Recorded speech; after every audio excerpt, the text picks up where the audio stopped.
My brothers and sisters, let me ask you something. And I want you to think about this very carefully before you answer. When was the last time your phone rang? Not a notification, not a message, not some automated reminder, but actually rang because someone genuinely wanted to know how you were doing. When was the last time you sat with someone who truly knew you? Not the version of you that you perform for the world. Not the version that smiles in photos and types "I'm fine" in group chats. But the real you, the tired you, the one carrying things nobody knows about. If you had to answer that honestly, and I want you to be honest with yourself right now. For many of you, the answer is, it has been a long time. Maybe a very long time. And some of you cannot even remember. My brothers and sisters, loneliness is one of the great hidden epidemics of our time. People are more connected than ever before in the history of humanity. We have devices in our pockets that link us to billions of people across the globe. And yet study after study, report after report, conversation after conversation tells us the same thing. People have never felt more alone. And I want to talk to you today about why that is. Not to make you feel bad, not to shame you, not to lecture you from a high place as though I have it all figured out. But to speak to you as a fellow human being, as someone who has listened to thousands of people over the years, as someone who has sat with the lonely and the broken and the overlooked and understood one thing very clearly. The reason most people have no real friends is not bad luck. It is not that the world is cruel. It is not simply that people are too busy. The reason is deeper than that. And the beautiful thing, the truly beautiful thing, is that once you understand the real reasons, you can begin to change them. So today, I want to share with you 7 truths, 7 lessons. Each one of them, if you take it seriously, has the power to completely transform the quality of your relationships. And not just your friendships, your marriage, your family, your relationship with your colleagues, your relationship with your community, and most importantly, your relationship with yourself and with Allah subhanahu wa ta'ala. Because here is what I have come to understand after years of speaking to people all over the world. The way we relate to others is always a reflection of the way we relate to ourselves and to our Creator. Fix the root and the branches will take care of themselves. Are you ready? Let us begin. My brothers and sisters, before we can talk about why you have no friends, we first have to talk about what a friend actually is. Because I have met people, many people who will tell me they have hundreds of friends, they have 140 contacts in their phone. They have people they went to school with, people they work with, people they follow online, people they see at the masjid every Friday, people they run into at the shopping center and exchange warm smiles with. And yet, when something goes wrong in their lives, when the test comes, when the night gets dark and the heart gets heavy, they have nobody to call. Nobody who would actually sit with them. Nobody who would drop what they are doing and say, I am here. That, my brothers and sisters, is not a friendship problem.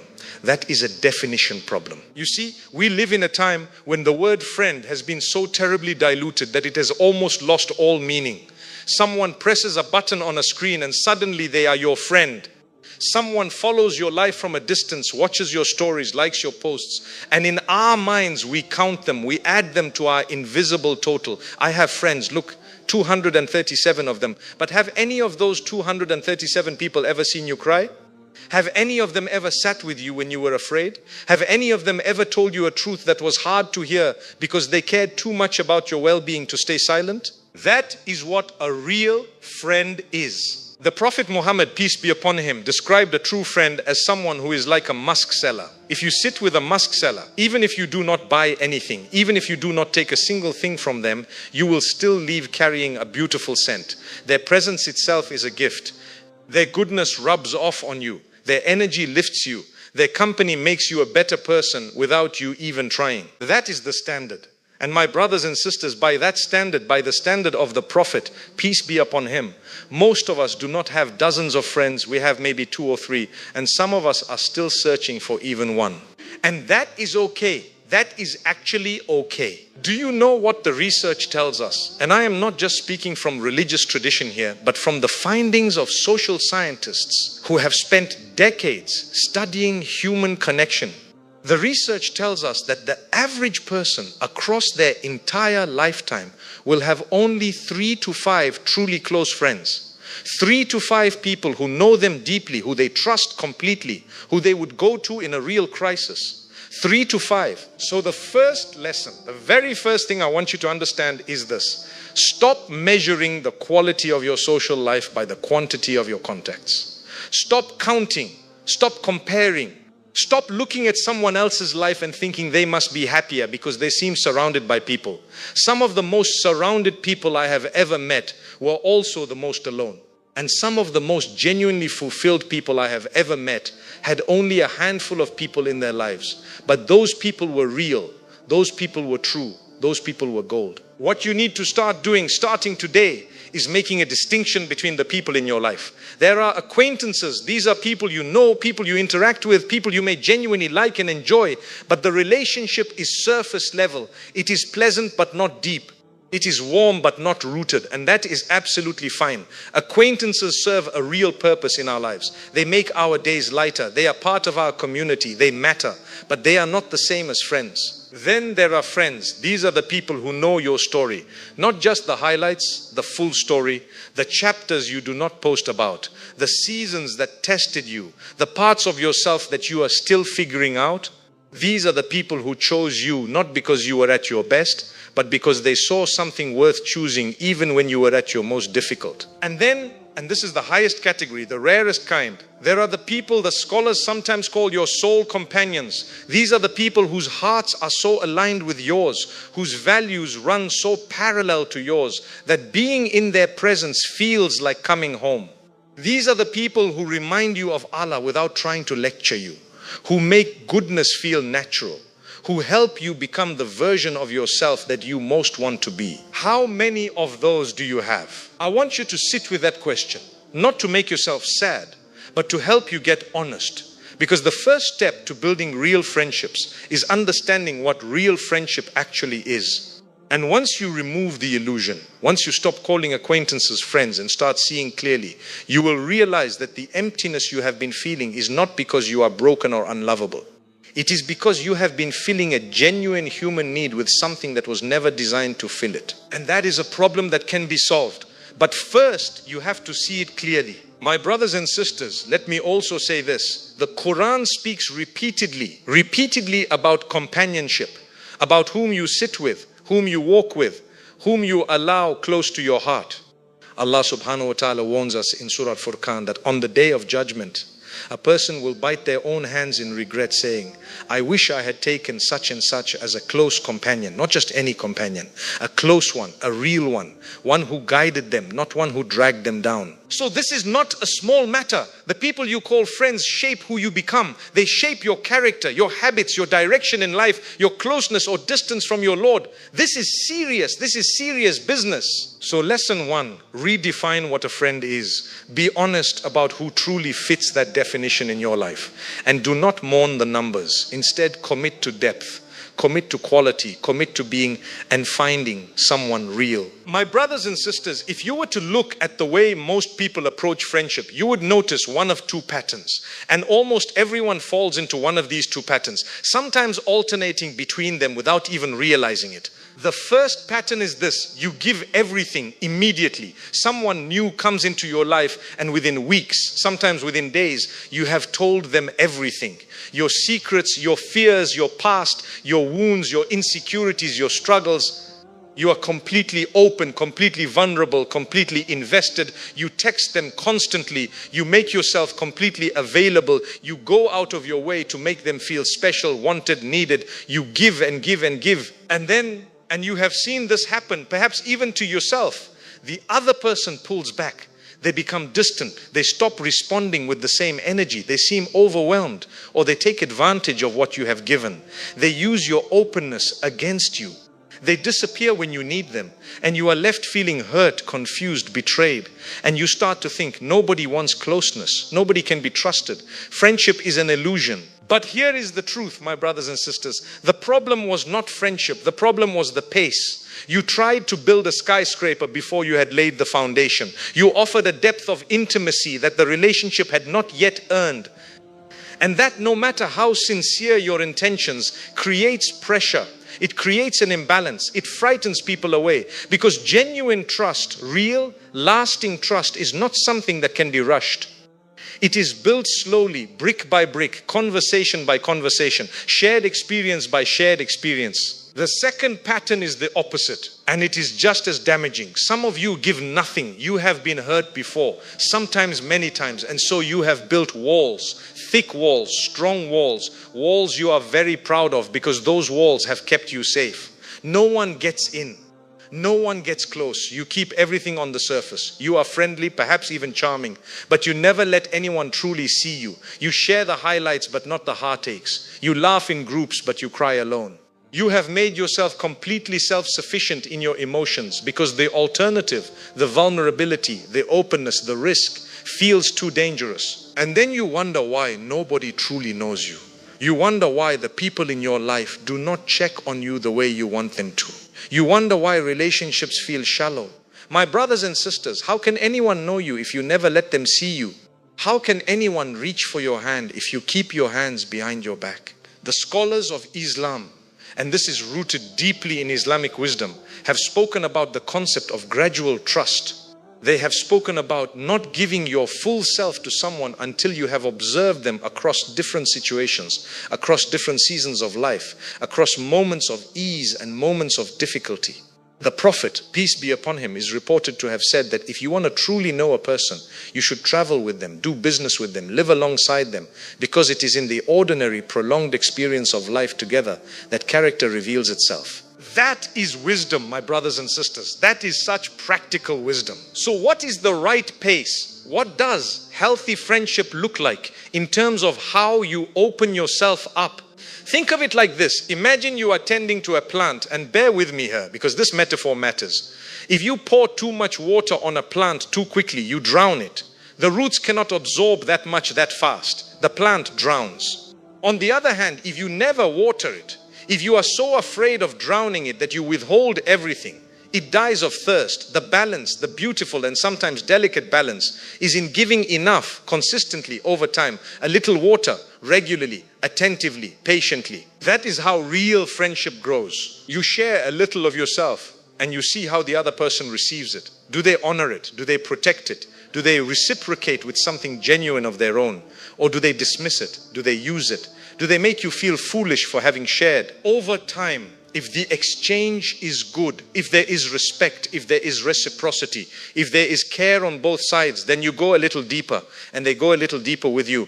And gradually, organically, beautifully, a real friendship forms. One that has been tested by time, one that has roots, one that can withstand the storms that will inevitably come. Now, I also want to speak to those of you who are in the second category. Those of you who give nothing because you have been hurt. I want to speak to you with great tenderness because I understand why you built those walls. I really do. When someone you trusted betrayed you, when someone you opened up to used your vulnerabilities against you, when you gave your heart and had it handed back to you in pieces, the decision to never let that happen again makes complete sense. It is a very human response to pain. But my brothers and sisters, listen to me carefully. Walls do not just keep out the people who might hurt you. Walls keep out everybody. They keep out the ones who would have stayed, the ones who would have been faithful, the ones who, if you had only let them in, would have proven that not everyone is the same as the ones who hurt you. And here is the spiritual dimension of this that I want you to really sit with. Allah subhanahu wa ta'ala created you as a social being. He created you with a heart that is designed for connection. The very fitra, the natural state, the innate nature that He placed within you includes the need to love and be loved, to know and be known, to belong and to matter. When you deny that need out of fear, you are not just protecting yourself, you are working against your own God-given nature. And the good news, always there is good news, is that you do not have to tear the walls down all at once. Nobody is asking you to do that. Start with one small brick, share one small truth, take one small risk and see what happens. And if it goes badly, and sometimes it will, because life involves risk, you learn from it, you adjust, and you try again. Because the alternative, the sealed, walled, unreachable version of yourself, that is not safety, that is loneliness with a lock on it. Lesson 2, find the right pace, give gradually, receive with discernment. Do not drown people with your openness, and do not starve them with your withholding. Be like a river, steady, consistent, moving, alive, not like a flood and not like a desert. My brothers and sisters, let me describe something to you, and I want you to tell me honestly in your own heart whether this sounds familiar. You wake up in the morning, and before you have even had your breakfast, before you have even made your fajr properly, you are already thinking about what you are going to post. What moment from your day is shareable? What version of your life is presentable? You go to a beautiful place and your first thought is not subhanallah, look at this creation of Allah. It is, this will make a good picture. You achieve something and your first instinct is not to feel the gratitude privately, but to announce it publicly. You experience a difficulty and your first response is not to turn to Allah or to turn to someone who loves you. It is to craft it into a story that makes you look resilient, inspiring, put together. And slowly, so slowly, that you barely notice it happening, you lose the ability to distinguish between who you actually are and who you are performing yourself to be. Now listen, my brothers and sisters, I am not saying that all sharing is bad.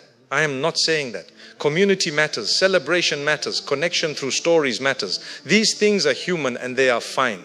But there is a very important difference between sharing from a place of genuine expression and performing from a place of need. The need to be seen, to be validated, to be liked, to be envied, to be admired. And here is the painful truth about performing your life rather than living it. You can never be truly known if people only ever see the performance. Because the performance is designed by definition to show your best angles, to hide the mess, to conceal the struggle, to present a version of yourself that has been filtered and edited and curated into something that you believe people will find acceptable. But real friendship, deep, true, lasting friendship cannot grow in curated soil. It can only grow in real soil. Messy, imperfect, sometimes difficult real soil. Because a real friend loves not your highlights but you. And you cannot find that person and they cannot find you if you are always hiding behind the performance. Think about it this way. When you go to the market and a vendor is showing you something to sell, they always put the best item at the front. The most beautiful fruit, the most polished product, the most attractive version of what they have. That is marketing, that is salesmanship.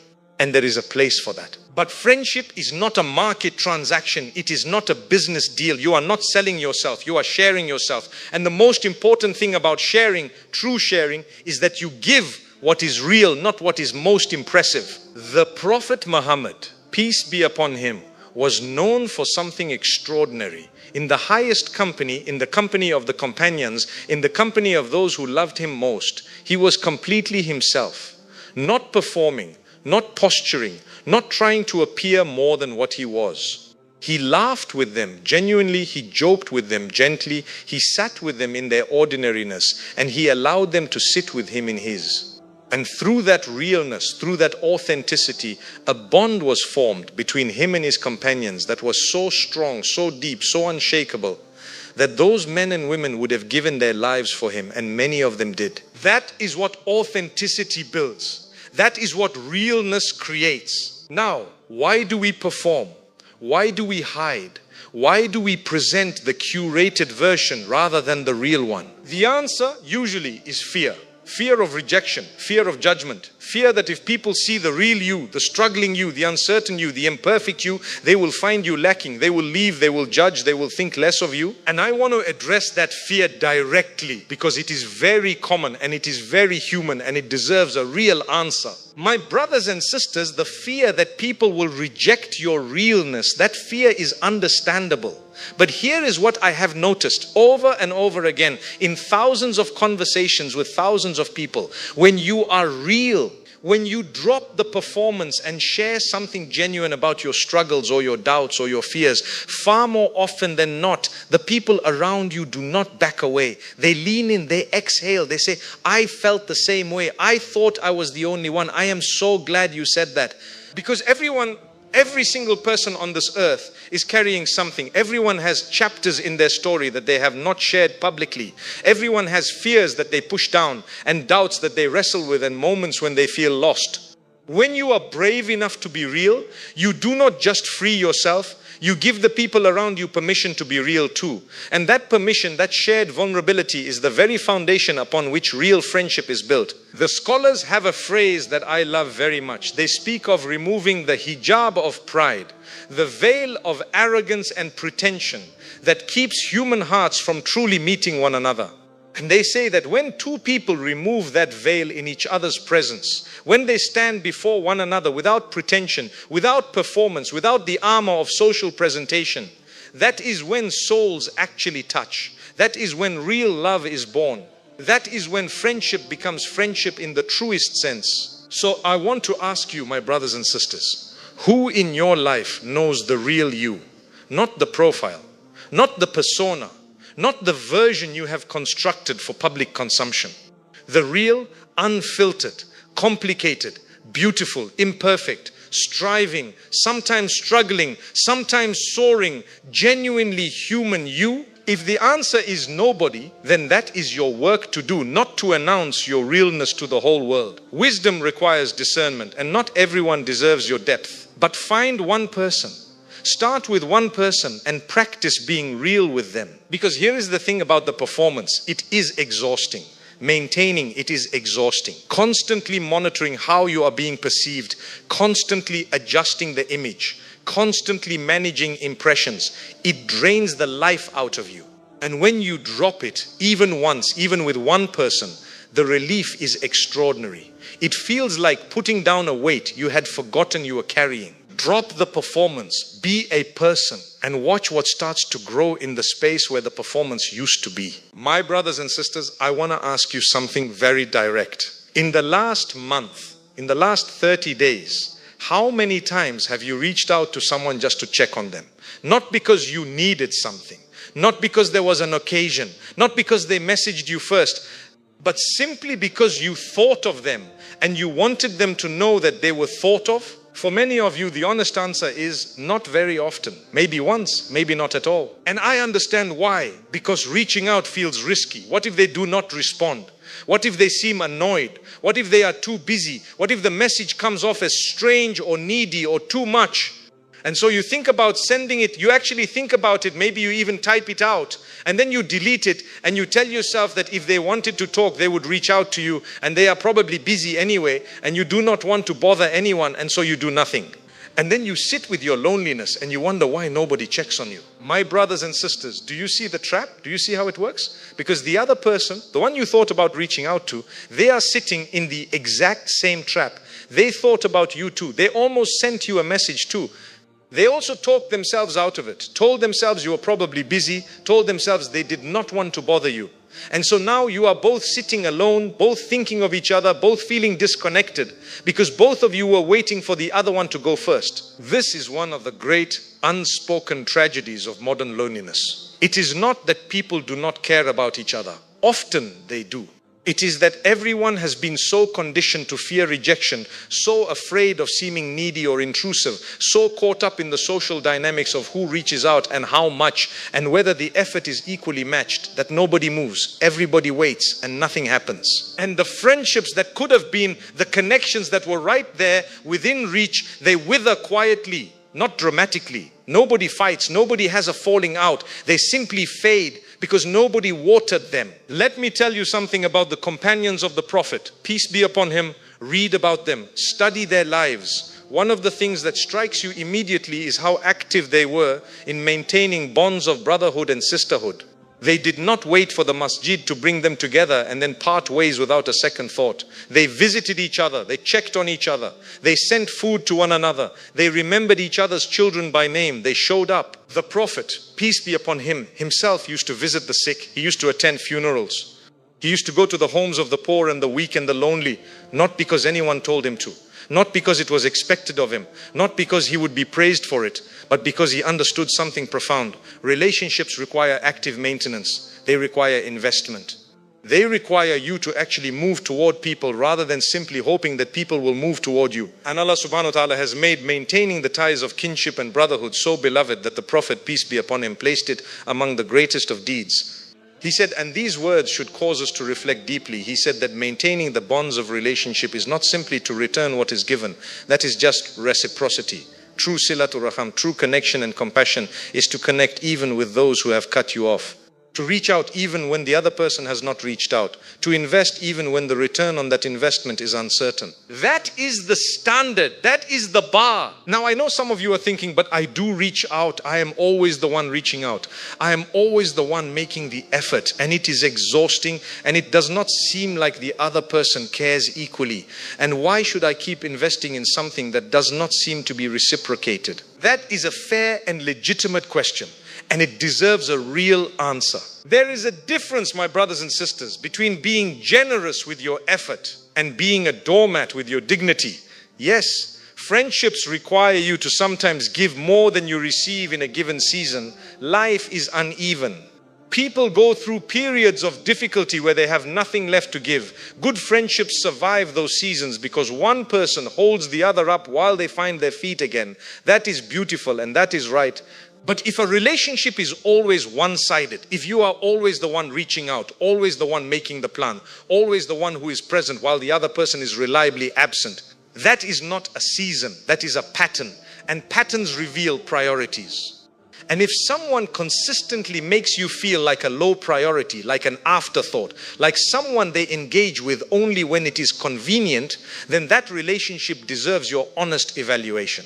Not bitterness, not drama, but honesty. Because your time and your energy and your emotional investment are precious. They are an amana, a trust that Allah has given you. And you are responsible for where you place them. The lesson here though is this. Most of the time, the imbalance is not because the other person does not care. Most of the time, it is because both people are waiting. Both people are hoping. Both people want the connection, but neither has been willing to take the first step. Be the one who takes the first step. Be the one who sends the message. Be the one who makes the call. Be the one who says, I was thinking of you and I just wanted you to know. Be the one who reaches out. Not because you need something, but because connection itself is the point. You will be surprised how many people receive that message like water in a drought. How many people say, Subhanallah, I needed this today? How many people, because you reached out to them, find the courage to reach out to someone else? One act of genuine connection can ripple outward in ways you will never even see. And my brothers and sisters, let me say one more thing on this point. If you wait for perfect conditions to maintain your relationships, you will wait forever. There will always be a reason not to call. Always be too busy, too tired, too unsure of what to say.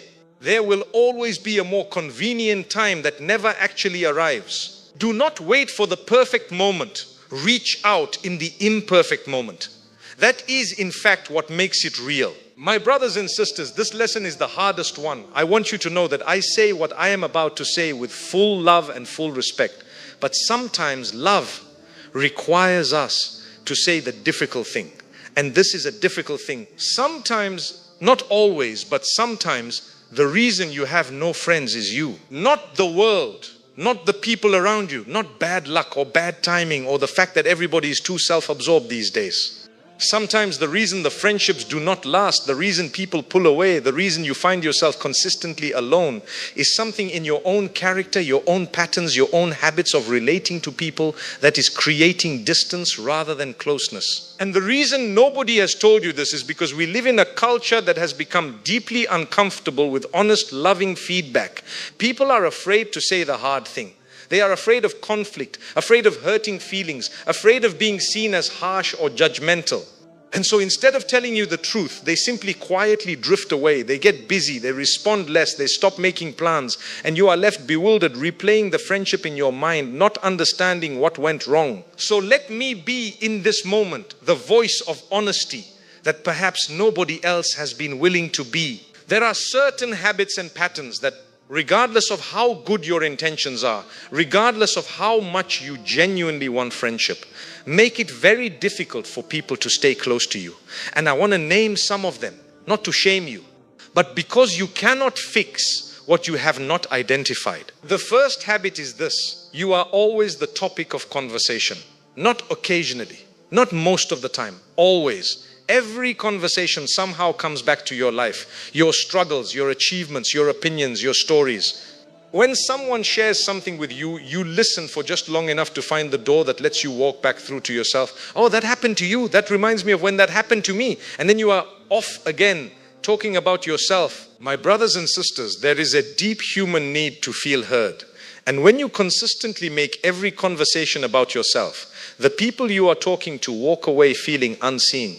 They feel like props in your story rather than people in a relationship. And slowly, quietly, they stop wanting to be in your audience. The antidote to this is so simple, but it requires real effort. Learn to be genuinely curious about other people. Ask questions, real questions, not polite ones you immediately follow up with a story about yourself. Ask and then actually listen. Sit in the other person's story. Let them have the floor. Let them be the topic. You will be astonished at how deeply people appreciate being truly heard and how much more they want to be around you when they feel that you genuinely care about their inner world. The second habit that drives people away, you are consistently negative. You are the person who, when something good happens, immediately finds the problem. When someone shares exciting news, you are already identifying the risks. When people are hopeful, you are the voice of, but what if it doesn't work out? Your default setting is complaint, criticism, pessimism, and doom.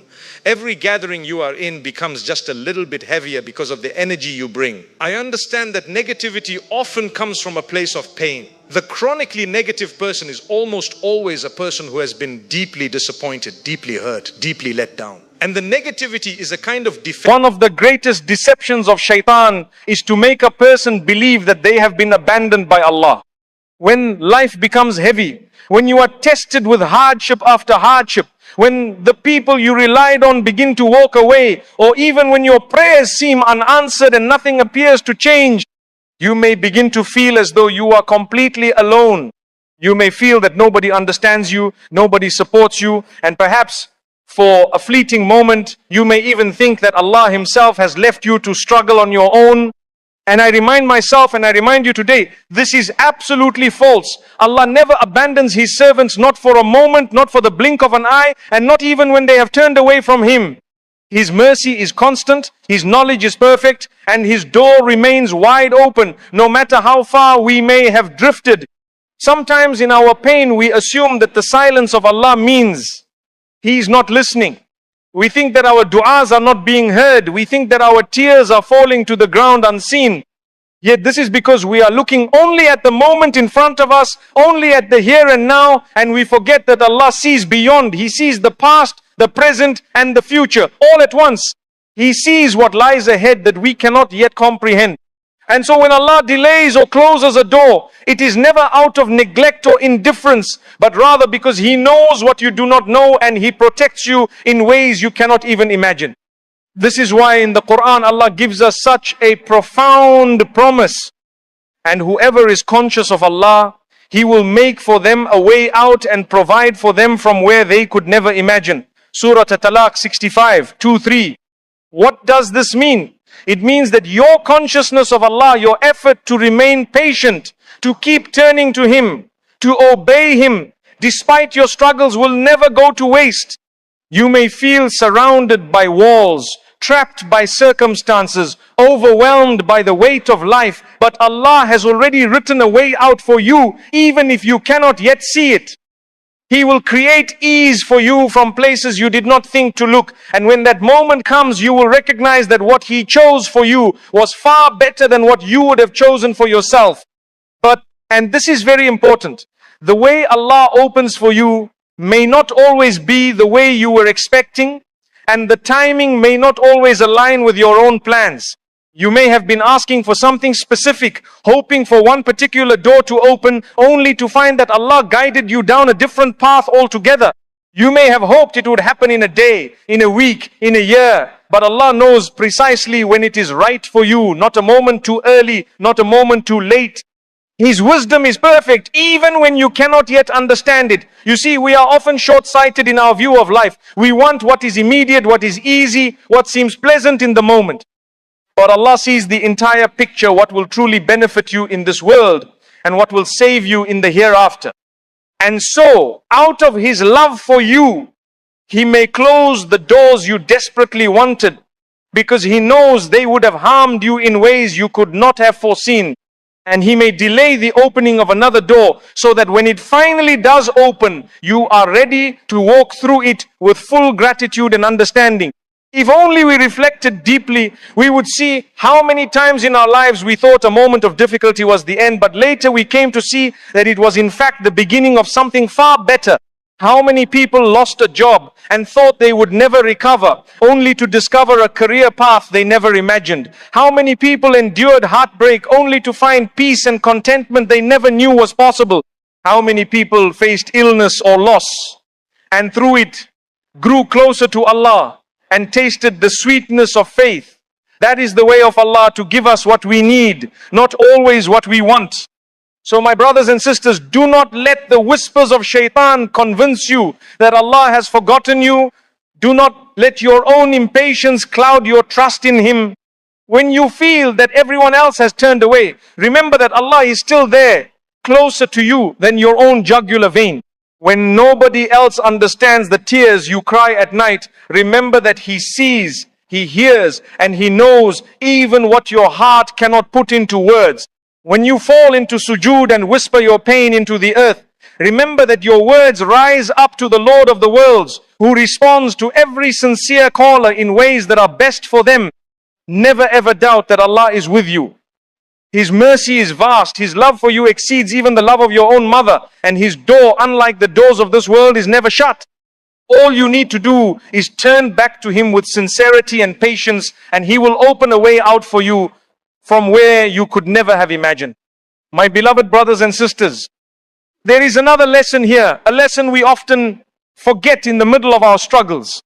That lesson is this: sometimes the doors we desperately wanted to walk through are actually harmful for us, and Allah closes them out of His mercy and His love for us. You see, we as human beings tend to look only at what is directly in front of us. We see an opportunity and we assume it must be good. We see a person and we assume they must be the right one for us. We see a job or a plan or a dream we have held in our hearts for years, and we convince ourselves that this thing is the key to our happiness. So when it doesn't happen, or when Allah takes it away, our hearts break, we feel disappointed and sometimes even angry or bitter. But we must remind ourselves, Allah knows what we do not know. He sees what we cannot see, and He knows what is truly good for us and what is not. He knows how a certain opportunity might harm your faith. He knows how a certain person may hurt you later on. He knows how a certain path may lead you further from Him. So He closes that door, and you stand there wondering why, not realizing it was actually an act of protection, not rejection. One of the most powerful verses in the Quran comes in Surah Al-Baqarah. But perhaps you hate a thing and it is good for you, and perhaps you love a thing and it is bad for you, and Allah knows while you know not. 216. Subhanallah, how profound is that? How often in our lives have we seen this truth manifest? Think about it. How many times have you gone through a hardship that you thought you'd never recover from, only to look back later and say Alhamdulillah, because it brought you to where you are now? How many times have you lost something you thought you could never live without, only to discover peace, contentment and blessings you never dreamed of? This is the way Allah works, always in your best interest, even when it doesn't feel that way in the moment. Sometimes Allah removes people from your life because they are not good for your soul. Sometimes Allah withholds wealth or status because He knows it would corrupt your heart. Sometimes Allah closes a door you thought you couldn't live without walking through, because He wants to open another door, a better door at the right time. But you cannot see it yet. So what does He ask of you? Trust, patience, tawakkul. There is a story of a man who missed his flight, and he was furious, frustrated, pacing back and forth in the airport. Little did he know, the very flight he missed suffered a tragedy. He was spared, but at the time, all he saw was disappointment. This is just one example of how Allah protects you, not just in this world, but also by preserving your faith and preparing you for the hereafter. So my brothers and sisters, never assume that a closed door is a sign of Allah's displeasure. On the contrary, it may very well be His way of guiding you, saving you, and preparing you for something far better than what you had planned for yourself. When you lose something or someone, instead of saying, why me? Learn to say, Alhamdulillah, I trust that Allah has something better in store for me. It takes humility to admit that we don't know what is best for ourselves. It takes faith to surrender to the plan of the one who created us. But those who trust Him and remain patient will one day see how every disappointment was actually a blessing in disguise, a redirection, not a rejection. So don't stand at a closed door for too long, crying and begging for it to open. Instead, turn your gaze to Allah and say, Ya Allah, I trust you. If this was not meant for me, guide me to what is better and grant me contentment with your decree. And you will see in time that Allah always writes the best stories for those who rely on Him. My beloved brothers and sisters, now that we understand how some doors are closed out of Allah's mercy, we must ask ourselves, what are we supposed to do in the meantime? When we are in that space between the closing of one door and the opening of the next, what is expected of us as believers? This is where tawakkul, trust and reliance upon Allah comes in. This is the part of the journey that truly defines a believer. This is when we learn whether our faith is simply words on our tongue or a deep reality within our hearts. The Prophet Muhammad, peace be upon him, said something so powerful, and it speaks directly to this. If you were to rely upon Allah with true reliance, He would provide for you as He provides for the birds. They go out in the morning hungry and return full. Reported by At-Tirmidhi. Subhanallah. Look at the beauty of this example. The birds do not sit in their nests all day, waiting for food to drop from the sky. They get up, they fly out, they search, but they trust that their Rabb, their Lord, will not let them go hungry. They put in the effort, but their hearts rely fully on Allah. And that's exactly what tawakkul means. It does not mean we sit back and do nothing, waiting for change to fall into our laps. It means we tie our camel, as the Prophet, peace be upon him, taught us. And then we place our full trust in the one who controls everything. You work hard, you make dua, you take action, but deep down you know the results are not in your hands, they're in Allah's hands. You see, true tawakkul is liberating. It takes the burden of anxiety off your shoulders. Because once you understand that you are not the one in control, that you never were, you can finally breathe. You can finally stop overthinking every little thing. You can stop blaming yourself for things outside of your control. You can do your part and leave the rest to the one who knows what you need even before you ask. Let me give you an example. Sometimes we want something so badly, maybe a job, a marriage, a financial breakthrough, and we pray for it every night. But it doesn't happen. And we feel devastated. But a believer with tawakkul will say, Ya Allah, I did my part. I made my effort. If this wasn't meant for me, I trust that you will bring me something better. I surrender to you. That level of surrender is what transforms pain into peace. And know this, my brothers and sisters, when you have tawakkul, you stop chasing the dunya in desperation. You stop lowering your dignity. You stop fearing people's opinions or relying on them for your happiness or provision. Why? Because your heart is tied to the Creator, not the creation. And when the heart is anchored in Allah, it is never shaken by the storms of life. Remember what Allah tells us in the Quran. And whoever puts their trust in Allah, then He is sufficient for them. Surah At-Talaq 65:3. He is sufficient. Not your wealth, not your connections, not your job. Allah is enough. But you must believe it. Tawakkul is not passive. It is active, spiritual strength. It is a mindset, a lifestyle, a deep internal surrender. It's what carried the Prophet ﷺ, peace be upon him, through Ta'if, through the Hijrah, through the battles and hardships, knowing that his Rabb would never let him down. So ask yourself, when things don't go your way, do you panic or do you turn to Allah? When you're overwhelmed, do you turn to distractions or do you find calm in dua and sujood? Do you complain endlessly to people? Or do you complain to the one who can actually change your situation? True tawakkul means that even when nothing around you makes sense, you are at peace inside because you know Allah is in control. Even when you're walking through a storm, you keep walking because your trust is not in the weather, it's in the one who controls the sky. So, my dear brothers and sisters, cultivate tawakkul in your life. Not just during crisis, but in everyday decisions. Say, Ya Allah, I trust that you will guide me to what is best. And you will find that your heart becomes lighter, your mind becomes calmer, and your soul becomes more connected to the one who never fails. Tawakkul is not the end of the journey, it is the bridge between hardship and ease. And those who walk that bridge with faith will find doors open for them in ways they never imagined.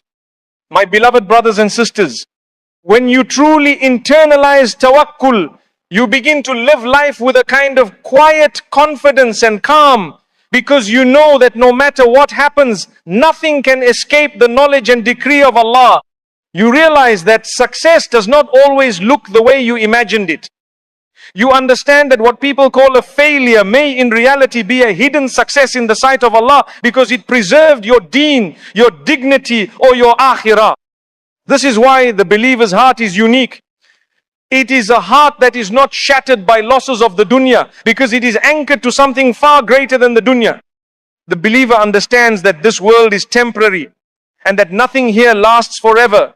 People come and go, wealth comes and goes, health comes and goes, but Allah remains, His mercy remains, His power remains, His promises remain. When you have tawakkul, you stop obsessing over controlling outcomes. You stop trying to force life to bend to your will. You stop questioning why certain things happen the way they do, and instead you begin to ask, what is Allah teaching me through this? What door is He opening for me through this? What part of me is He purifying through this?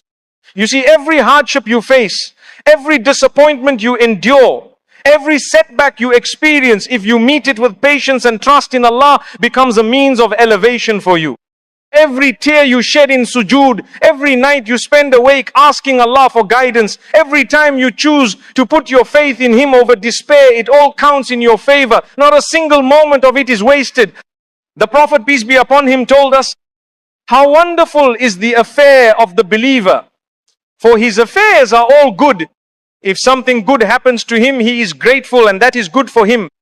And if something bad happens to him, he is patient, and that is good for him. And this is for no one except the believer.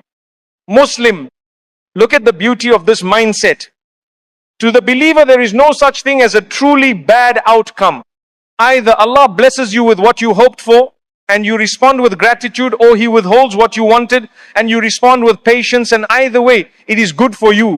This is why some of the greatest people to walk this earth experience the most difficult trials. Yusuf alayhi salam was betrayed by his brothers, falsely accused and imprisoned, yet he never lost hope. Maryam alayhi salam was alone, in pain, delivering her child under a palm tree, yet she trusted Allah would make a way. Musa alayhi salam stood at the sea with an army behind him and the water in front of him, and he said, indeed, my Lord is with me. He will guide me. Ash, Shu'ara 26, 62. This is the essence of tawakkul, to say, even in your darkest moment, indeed, my Lord is with me. He will guide me. And so, my dear brothers and sisters, let us work